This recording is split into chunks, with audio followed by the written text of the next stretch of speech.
नमस्कार. चालू झाला बघा उन्हाळ्याचा पाऊस.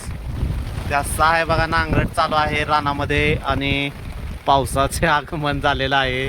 शेतकरी बघा, शेतकऱ्याला काय पाऊस जगू देत नाही यावर्षी. उन्हाळ्याचा पाऊस झालेला आहे आणि पावसाळ्याचा पाऊस कसा करणार हे आता शेतकऱ्याला चिंता आहे. उन्हाळ्याचा पाऊस पडल्यावर पावसाळ्यामध्ये शेती पिकाला खूप नुकसान होणार आहे. पाऊस कमी पडणार आहे. यावर्षी शेतकरी चिंतेत वातावरण दिसत आहे शेतकरी राजाचे. असा काळ येतो की उन्हाळी पाऊस पडला, तो पाऊस परत पावसाळ्यात पडत नाही. शेतकरी पुन्हा चिंतेत पडलेला आहे. शेतकरी निसर्ग राजाकडे एकच प्रार्थना करत आहे की उन्हाळी पाऊस येऊ नको, काय असेल ते मिरगाला पाऊस ये.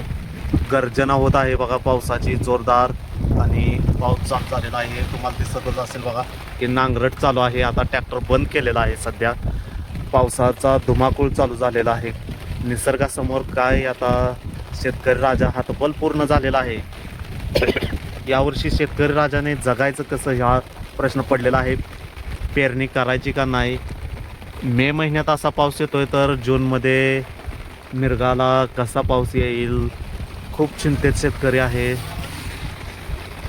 आपण कमेंटमध्ये सुचवा तुमच्याकडे पाऊस चालू आहे का. आमच्याकडे आता 15 ते 20 मिनटं झालं पाऊस पडत आहे. आपला व्हिडिओ आवडत असेल तर इंस्टाग्राम फेसबुकला फॉलो करत चला आणि यूट्यूबला सबस्क्राईब करा. धन्यवाद.